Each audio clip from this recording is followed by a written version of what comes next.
So I've done a little extra driving lately, going down to see my daughter and take care of her while Shanna's still in the hospital and very much in need of your prayers. But during my driving, I have noticed, have you ever heard the term bumper sticker theology?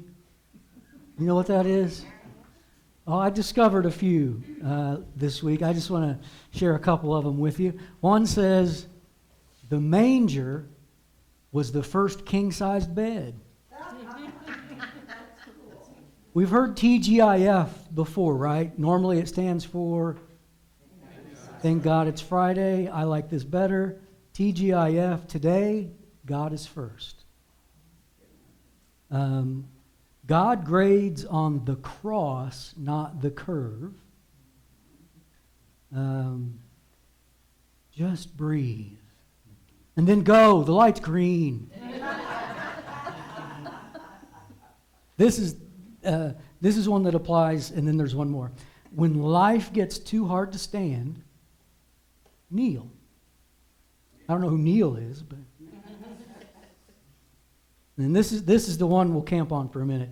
If you just follow God, everything will fall into place. La-di-da. I wish that were true, right?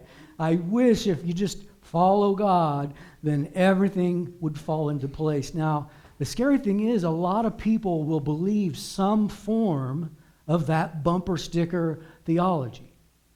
Like if you just believe and follow Jesus, everything will become smooth sailing, blue skies, puppy dogs and rainbows. Unfortunately, that's just not how it works.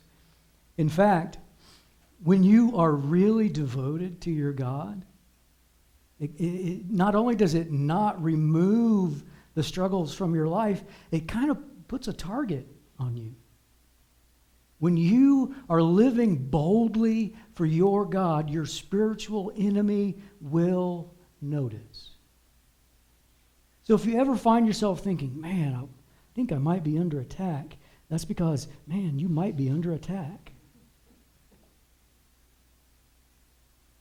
See, sometimes things get difficult and we're tempted to think because things are difficult, maybe I'm not in tune with God at the moment.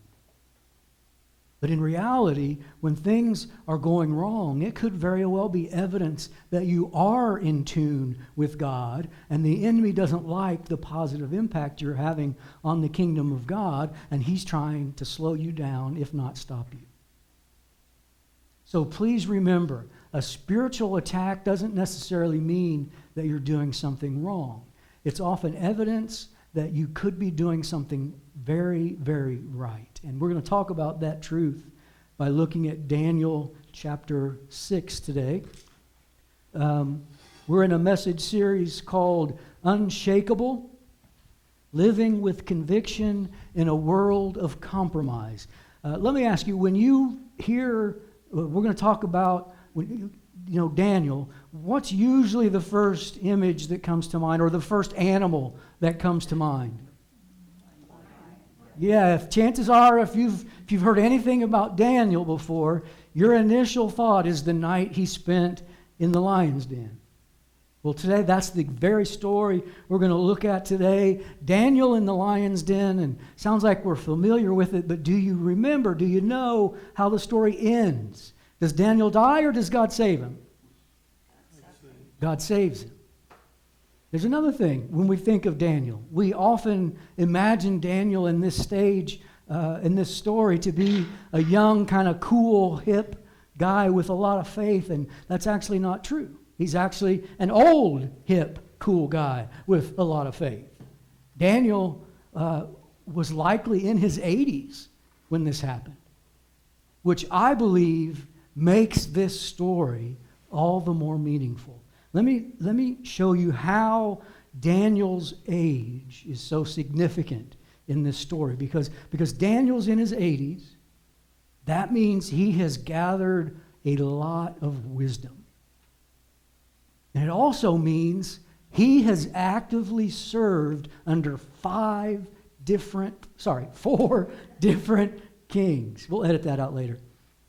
He served under Nebuchadnezzar. We talked about him last week. Then there's Belshazzar, who was actually Nebuchadnezzar's grandson. And then you have King Darius, who we'll talk about today. And then further on in the series, we'll look at King Cyrus, who is actually the Persian king who defeats Babylon and tells the Jewish captives, you can now return to your homeland. Now, I told you, my pastor when I was a kid would always say this. I told you all of that so I could tell you this. During his 7 decades of captivity, Daniel seized the opportunity to share his faith with every single one of those kings. He had unshakable impact. And watch how he did it. He didn't critique and criticize and post. He didn't condemn. But through 4 different governments, Daniel consistently and lovingly shared his faith and influenced kings, and he did it without compromising his convictions. I'll show you. Daniel 6. It pleased Darius to appoint 120 satraps to rule throughout the kingdom. So he's a very good, systematic leader. He's getting everything in order. With 3 administrators over them, one of whom was Daniel. So you've got 120 satraps, and then on top of the 120, there's 4 that are supervising the 120, and it goes down from there. The satraps were made accountable to them so that the king might not suffer loss. So he's setting up his systems of government, his systems of accountability. That's what King Darius did. What did Daniel do? Now Daniel so distinguished himself among the administrators and the satraps by his exceptional qualities that the king planned to set him over the whole kingdom. Wow. Because of Daniel's faith in God, he so distinguished himself that he stood out. The king noticed, and not that he wasn't just going to promote him, he was going to put him over the whole of his kingdom. Now, for us, as believers in Jesus Christ who carry his name with us, we should, wherever we work, whatever we do, whoever we serve, whatever we post, however we treat people, we should distinguish ourselves. We should stand out from the non-believers. You should always bring your best. Show up early, stay late, treat people with respect, honor those that are around you. Stand out and strive for unshakable impact. In fact, it was Paul that said, whatever you do, and you can pack a lot of whatevers into that whatever you do, whether in word or deed, do it all in the name of the Lord Jesus. So we distinguish ourselves. We stand out. Now, I don't know if you can relate to this, but I've noticed a lot of grumpy people lately. Anybody, they're kind of grumpy gripers. Have you noticed this? The world's going to hell in a handbasket. Listen, I don't even know what a handbasket is, let alone how you would take a world, put it in one of those things, and then transport it to hell. I don't get it, but it's going to hell. Oh, the world is the world is just so dark. That may be true. That just means it's time. It's time for some Christians to stand up and stand out. When the world gets darker and darker, the light of Christ should shine brighter and brighter and brighter. It's time for God's people to distinguish themselves. I didn't say extinguish, distinguish. That's what Daniel did. And his fellow administrators, they weren't exactly thrilled. In fact, they would see him coming, and it was probably like, oh boy, there he goes. Mr. Do Everything Daniel, always needing the attention, teacher's pet, loser. Right? So what did they do? They did then against Daniel what people do today against people, and they decided, we're going to find a way to get Daniel canceled. So if you thought cancel culture was a new thing, nope, it was alive and thriving, even all the way back then. They came after him. They tried everything they could to get him canceled. Here's what it says in Scripture. At this, the administrators and the satraps tried to find grounds for charges against Daniel in his conduct of government affairs. They're like, we're going to find something wrong. We know he did something wrong. We're going to take him down. But they were unable to do so. They could find no corruption in him because he was trustworthy and neither corrupt nor negligent. Verse 5. Finally, these men said, we will never find any basis for charges against this man Daniel unless it has something to do with the law of his God. So they're actively looking and searching for some dirty secret that they can use to take Daniel out. Can we find it? Can we point it out and get him canceled? See, Daniel was having unshakable impact. And I want you to have unshakable impact as well. So let me give you 3 qualities of unshakable impact. In a world that's growing darker and darker, how do we as believers become brighter and brighter? Number 1, we serve God with integrity. Daniel served God with such integrity that the king wanted to promote him, which naturally, again, made his fellow leaders jealous, and they conspired against him. Let's dig up some dirt against this guy, and then they started digging. But remember, they could find no corruption in him. Why? Because he was trustworthy and neither corrupt nor negligent. They were looking for a reason to discredit him, but what did they find? They discovered Daniel was a man of his word. He didn't cheat on his taxes or his wife. He didn't gossip about the king.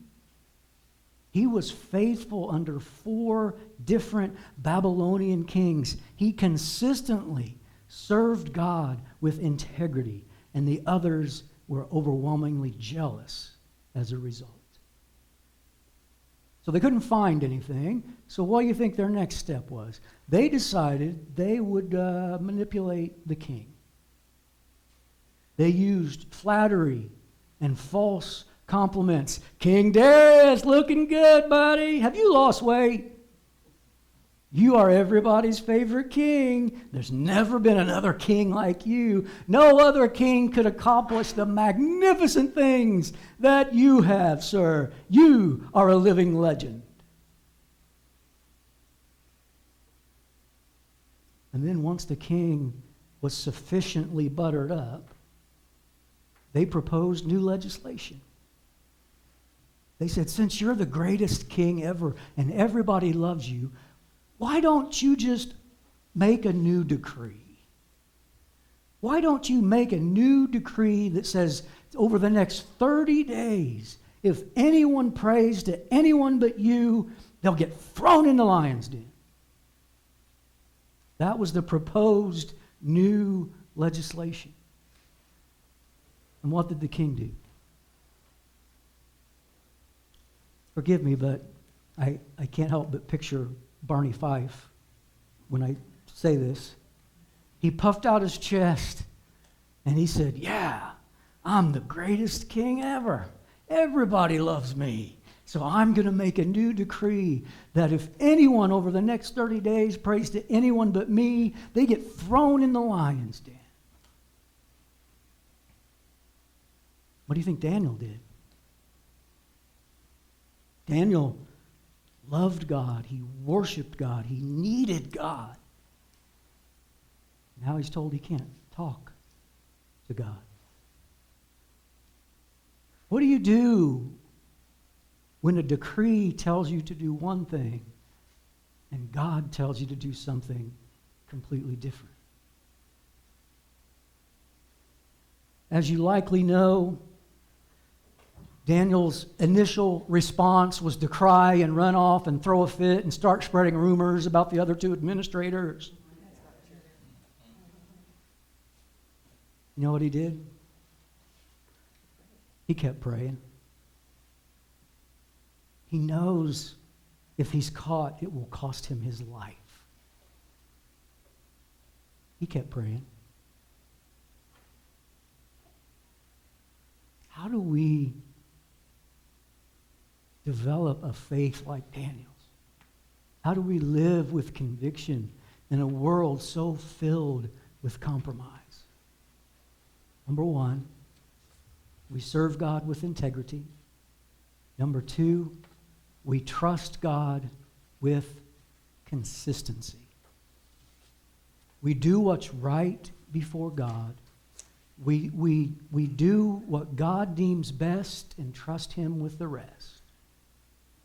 Verse 10 says, now when Daniel learned that the decree had been published, the decree that says you pray, you die, he went home to his upstairs room where the windows opened toward Jerusalem.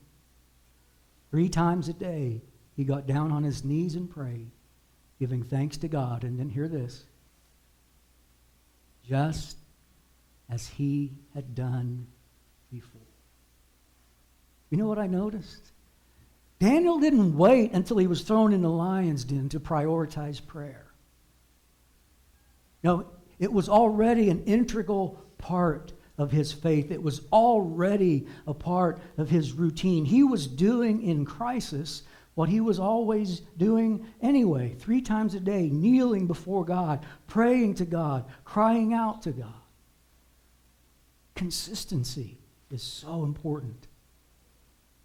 It's not what we do occasionally that has the greatest impact. It's what we do with consistency. It's the routine, the rhythm that we maintain in our faith before God. Now, just in case I haven't effectively communicated the significance, let me offer this warning. You will never be truly close to God if you occasionally seek Him. You will never be consistently strong in spirit, living boldly, walking by faith, not by sight. That will never happen consistently if you seek God occasionally. And Daniel modeled this so well. He's under attack, yet he prays like he's always prayed. Some of us would be like, I pray like I never prayed before. But Daniel was praying as he had always prayed. I'll ask you again. Did he die or did God save him? God saved him. But in that moment, did Daniel know? In that moment of choosing, did Daniel know God was going to come through and save him and rescue him? He didn't know. He had faith in God even when the outcome was uncertain. And to me, that is intense. Because Daniel didn't know. Daniel didn't know that God would come in and save him and that one day people would be naming their kids Daniel. He didn't know that. Think about how the story could have ended. The story could have ended, the lions ate Daniel and there was blood everywhere, the end. That's how it could have ended. In fact, that was the likely outcome if he continued to pray. And he continued to pray. So his first reaction was not to panic, but to pray. Kind of the opposite of what we do today, right? Chaos erupts, we panic, we try everything we can possibly think of, we manipulate and obfuscate and delegate and relegate, we try to control the uncontrollable, and only after we've tried everything we can think of do we finally plop down on the couch and go, okay, I guess all we can do now is pray. If I'm God, that hurts my heart. That's all you can do now is pray. That's crazy. Like prayer is your backup plan. If prayer is your backup plan, so is God. So Daniel doesn't panic. He prays. And you think, how could he stand so strong? Daniel stood before men because he had knelt before God. Daniel could consistently stand strong because he was consistently kneeling before his good God. Number 3, we honor God with faithfulness. If there's one quality that we as believers really want to embody, it's faithfulness. Because when the time comes and you stand before God in heaven, what is the one thing you're longing for Him to say to you? You want to hear God say to you, well done, good and faithful servant. You'll never hear, well done, good and important servant, well done, good and wealthy servant, well done, good and popular servant. You won't hear any of that. What you are longing to hear, well done, my good and faithful servant. And I confess to you, this gets me emotional. Daniel is in his 80s. For 80 years, God has been faithful to Daniel. For 80 years, through 4 different kings in a foreign land, stripped of everything that's important to him, ripped from his homeland, indoctrinated in Babylonian culture. And for 80 years, God has been faithful to Daniel. So Daniel chooses to be faithful to God. He resolved, I will do what's right. I will continue to pray to my God, and if He saves me from the lions, I will trust Him. If He doesn't save me from the lions, I will trust Him. Now, one thing I forgot to mention, King Darius really liked Daniel, but he was trapped. He had made a decree, so he feels bad, but he still has to throw Daniel in the lion's den.